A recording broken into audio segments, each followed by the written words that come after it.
இந்த ஒரு சின்ன லேஸை வச்சு மட்டுமே ஒரு கிராண்டான ஒரு ப்ளவுஸ் டிசைன் பண்ண போகிறோம். கண்டிப்பாக இந்த வீடியோ உங்களுக்கு நிச்சயமாக இந்த வீடியோவை நீங்கள் ஃபுல்லாக பார்த்தீங்கன்னா, கண்டிப்பாக இதில் நிறைய விஷயம் நீங்கள் கற்றுப்பீங்க. ஏன்னா, ஒரு சின்ன பொருளை வச்சு ஒரு மிகப்பெரிய ஒரு கிராண்ட் லுக் கொடுக்கக்கூடிய ஒரு டிசைனை தான் நம்ம பண்ண போகிறோம். வீடியோ ஃபுல்லாக பாருங்கள், நிச்சயமாக யூஸ் ஆகும் உங்களுக்கு. மெஷர்மெண்ட் பொறுத்த வரைக்கும் உங்கள் சாய்ஸ் தான். ஏன்னா மெஷர்மெண்ட் ஒவ்வொருத்தருக்கும் ஒவ்வொரு மாதிரி டிஃபர் ஆகும். நான் எப்படி மார்க்கிங் பண்ணுறேன், எப்படி கட் பண்ணுறேன், அதை மட்டும் நீங்கள் ஃபாலோ பண்ணுங்கள்.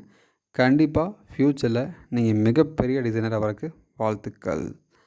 ஓகே, நம்ம சேனலை நீங்கள் ஃபஸ்ட் டைம் பார்க்குறீங்கன்னா மறக்காமல் சப்ஸ்கிரைப் பண்ணி ஆல் நோட்டிஃபிகேஷன் பட்டனை ப்ரெஸ் பண்ணிக்கங்க. இந்த மாதிரி உங்களுக்கு டிஃப்ரெண்ட்டாக ப்ளவுஸ் டிசைன் நீங்கள் பார்க்கணும், கற்றுக்கணுன்னா கண்டிப்பாக உங்கள் மொபைலுக்கு டைரெக்டாக நோட்டிஃபிகேஷன் வந்துடும். ஓகே, அடுத்து நம்ம மெஷர்மெண்ட் பார்த்துக்கலாம். மெஷர்மெண்ட் பொறுத்த வரைக்கும் இது வந்து கரெக்டாக ஒரு 3/4 இன்ச் அந்த அளவு தான் பேட்ச் வச்சுருக்கேன். கீழே மேலே 2 பேட்ச் வச்சுருக்கேன். பேப்பர் கனஸ் எடுத்து கரெக்டாக சென்டரில் ஃபோல்ட் பண்ணி அப்படியே அழகாக ட்ரேஸ் எடுத்துக்கலாம். ட்ரேஸ் எடுக்கும்போது கண்டிப்பாக ஒரு சில டைம் நமக்கு வந்து ஷேக் ஆகலாம், இல்லை மாறலாம். பட் நீங்கள் கட் பண்ணும்போது கரெக்டாக கட் பண்ணி எடுத்துருங்க. ஓகே, கேன்வாஸ் பொறுத்த வரைக்கும் ரொம்ப ஒரு லைஸான கேன்வாஸ் எடுத்துக்கங்க. நிறைய பேர் கம்ப்ளைண்ட் பண்ணிட்டே இருக்கீங்க, கேன்வாஸ் வந்து எனக்கு கம் சரியாக ஒட்ட மாட்டேங்குது, ஏன்னு தெரியலன்னு சொல்லிட்டு. அதுக்கு முக்கியமான காரணமே அதுதான். ரொம்ப லேஸான கேன்வாஸ் எடுக்கணும், ஃபஸ்ட் பாயிண்ட். ரெண்டாவது பார்த்திங்கன்னா, கேன்வாஸ் வந்து நல்லா நிறைய கம் இருக்கிற மாதிரி பார்த்துக்கணும். அயன் பாக்ஸ் வந்து ரொம்ப ஓவர் ஹீட் இருக்கக்கூடாது, ரொம்ப லோ ஹீட் இருக்கக்கூடாது. ஒரு மீடியமான ஹீட்டில் யூஸ் பண்ணி நீங்கள் அயன் பண்ணும்போது பெட்டராக இருக்கும். அதனால தான் நான் உங்களுக்கு இந்த மாதிரி பிரச்சனைலாம் வரக்கூடாதுன்னு சொல்லிட்டு தான் எக்ஸ்ட்ரா நம்ம லைனிங்கில் ஃபஸ்ட்டு அயன் பண்ணிட்டு அதுக்கப்புறம் நீங்கள் வந்து ஒரிஜினலில் அட்டாச் பண்ணும்போது இன்னும் கொஞ்சம் நல்லா பெட்டராக இருக்கும். அதனால் நீங்கள் அதை ஃபாலோ பண்ணுங்கள். ஓகே, இந்த மாதிரி கரெக்டாக ரெடி பண்ணி வச்சுக்கோங்க. ரெடி பண்ணிவிட்டு அடுத்து நம்ம ஒரிஜினல் கிளாத்தில் நம்ம அட்டாச் பண்ணுறோம். அட்டாச் பண்ணும்போது கண்டிப்பாக லைனிங் அட்டாச் பண்ணும்போது கண்டிப்பாக பேப்பர் கேன்வாஸ் ஓரத்துலேயே ஸ்டிச் பண்ணணும். அது வந்து மேலே கண்டிப்பாக ஸ்டிச் பண்ணவே கூடாது. ஸ்டிச் பண்ணிங்கன்னா கண்டிப்பாக நீங்கள் பைப்பிங் வைக்கும்போது அளவு மாறிடும். சரிங்களா? அதனால் இது வந்து 2 யூஸ் பண்ணுறோம். ஒன்று அட்டாச் பண்ணுறதுக்கு யூஸ் பண்ணுறோம், அடுத்து வந்து பைப்பிங் யூஸ் பண்ணும்போது நமக்கு ஒரு மெஷர்மெண்ட்டுக்காக யூஸ் பண்ணுறோம். சரிங்களா? இதை மட்டும் ஞாபகம் வச்சுக்கங்க. ஓகே, அந்த எக்ஸ்ட்ரா கிளாத்தை கட் பண்ணியாச்சு. கரெக்டாக ஒரு 1/4 இன்ச் இல்லைனா ஒரு 1/2 இன்ச் அந்த அளவுக்கு மட்டும் நம்ம வெளியிட்டுட்டு ஃபுல்லாக கட் பண்ணி தரோம். அந்த ஸ்ட்ரைட் பீஸையும் நம்ம வந்து ரெடி பண்ணிக்கலாம். இதுவும் அதே மாதிரி தான். நம்ம வந்து பேப்பர் கேன்வாஸ் அந்த ஓரத்துலேயே நம்ம ஸ்டிச் பண்ண அழகாக.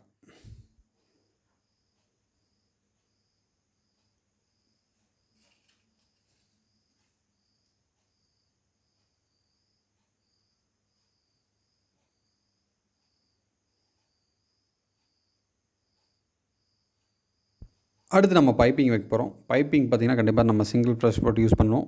கண்டிப்பாக சிங்கிள் ஃப்ரெஷ் போட்டு பார்த்திங்கன்னா ரைட் சைடு இருக்குது, லெஃப்ட் சைடு இருக்குது. அது உங்கள் சாய்ஸ் தான், எப்படி வேணால் நீங்கள் யூஸ் பண்ணிக்கலாம். ஒரு 2-3 கைட் சேஞ்ச் பண்ணி கரெக்டாக செட் பண்ணி வச்சுக்கோங்க. செட் பண்ணி ரொம்ப கேர்ஃபுல்லாக பத்திரமா வச்சுக்கோங்க. பைப்பிங் கிளாத் பொறுத்த வரைக்கும் நல்லா க்ராஸில் வெட்டணும். பயாஸில் நல்லா க்ராஸில் வெட்டி நீங்கள் எடுத்துங்க. பைப்பிங் வைக்கும்போது அந்த நூல் இழுக்காமலையும் அந்த துணி இழுக்காமலையும் கரெக்டாக கொஞ்சம் ஈவனாக விட்டு பாருங்க. அப்போ தான் ஃபினிஷிங் ரொம்ப நீட்டாக வரும். இல்லைனா கொஞ்சம் கேப் விழுற மாதிரி இருக்கும். ஸோ இந்த மாதிரி நான் பைப்பிங்ஸ் தான் நிறைய வீடியோ போட்டிருக்கோம் நம்ம சேனலில். நீங்கள் போய் உள்ளே போய் செக் பண்ணி பாருங்கள், நிச்சயமாக உங்களுக்கு புரியும். நான் சொன்ன மாதிரி அந்த பேப்பர் கேன்வாஸ் கிளாத் ஸ்டிச் போட்டிருப்போம் பார்த்தீங்களா, அந்த ஸ்டிச் மேலே அழகாக பைப்பிங் வரணும்.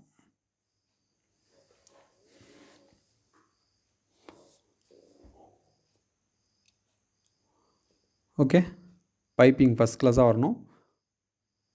அடுத்து கீழே அப்படியே வர வேண்டியது.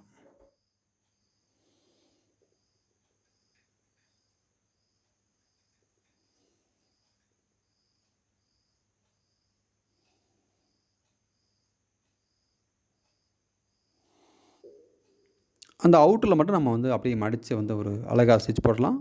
அங்கே கட் பண்ணிக்கலாம். இது வந்து நல்லா திரும்பும், ஃபினிஷிங் நீட்டாக வரும்ன்றதுக்காக.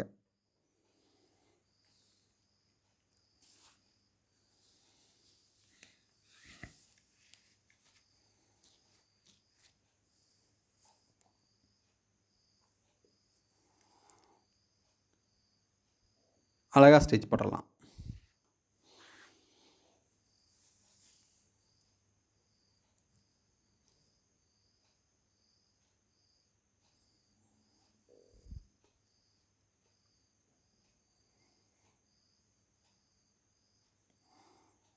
கீழே வர பேட்ச் இதுக்கும் பைப்பிங் வந்து நம்ம ரெடி பண்ணிடுறோம்.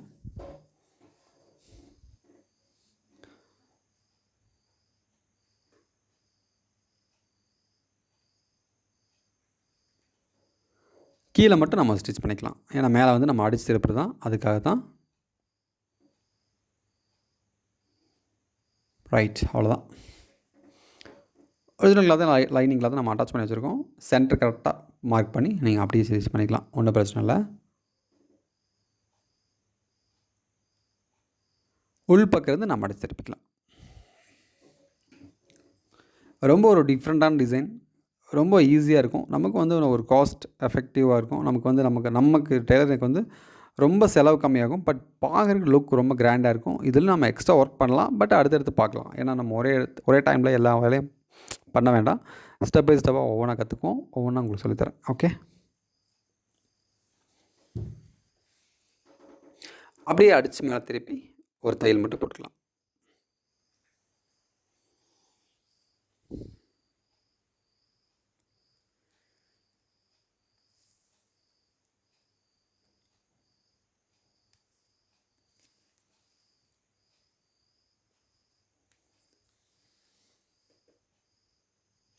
இந்த டாட் வந்து நம்ம ஃபஸ்ட்டே போட்டுக்கலாம். ஏன்னா கீழே வந்து பேட்ச் ரெடி பண்ணி அடிக்க போகிறதுனால டாட் வந்து ஃபஸ்ட்டே நம்ம போட்டுக்கணும். அந்த டாட் கடைசியில் போட முடியாது.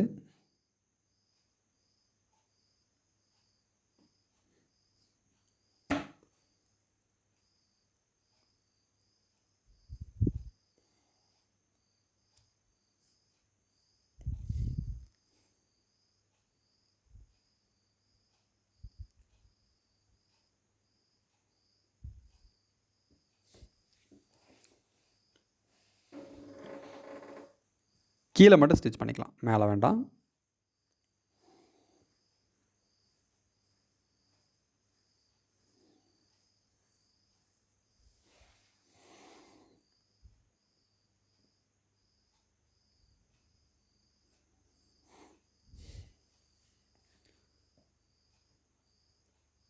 ஒரு 2 இன்ச் ஒரு 1 இன்ச் அதெல்லாம் கட் பண்ணிங்க. கட் பண்ணிட்டு ஒன் பை ஒன்னாக இந்த மாதிரி நீங்கள் ஸ்டிச் பண்ணிட்டு வந்துட்டு இருக்கணும்.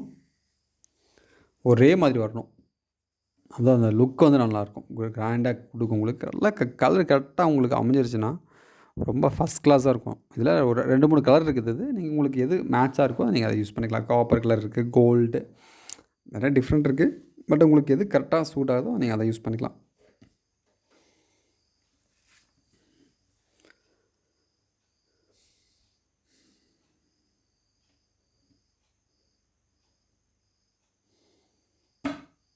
தெரியுதுங்களா? அந்த லுக் உங்களுக்கு கிடைக்கும். ரொம்ப செம்மையாக இருக்கும். நீங்கள் வீடியோவில் பார்க்கறத விட நான் நேரில் ஃபினிஷ் பண்ணிட்டு பார்த்தேன். ரொம்ப ரொம்ப அருமையாக இருந்துச்சு. செம்மையாக இருக்கும். கஸ்டமருக்குலாம் கண்டிப்பாக இது மாதிரி நீங்கள் சொல்லுங்கள். இதெல்லாம் நல்லாயிருக்கும். கண்டிப்பாக ஃபஸ்ட் கிளாஸாக இருக்கும். நமக்கும் காஸ்டிங் எஃபெக்டிவாக இருக்கும்.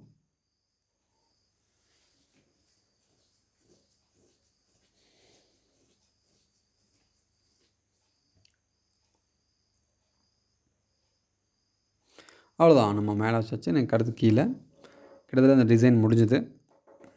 கண்டிப்பாக அந்த டிசைன் உங்களுக்கு ரொம்ப ஈஸியாக புரிஞ்சிருக்குன்னு நம்புகிறேன். அட் சேம் டைம் பிடிச்சிருக்கும்.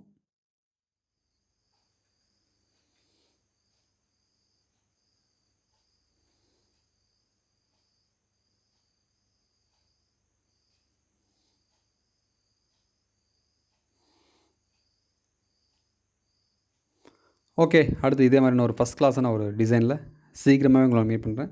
இந்த டிசைன் கண்டிப்பாக நல்லா கிராண்டாக நான் சொன்ன மாதிரி வந்திருக்கு. எந்த ஒரு டவுட்டும் இல்லை. ஈஸியாக உங்களுக்கு புரிஞ்சிருக்குன்னு நம்புகிறேன்.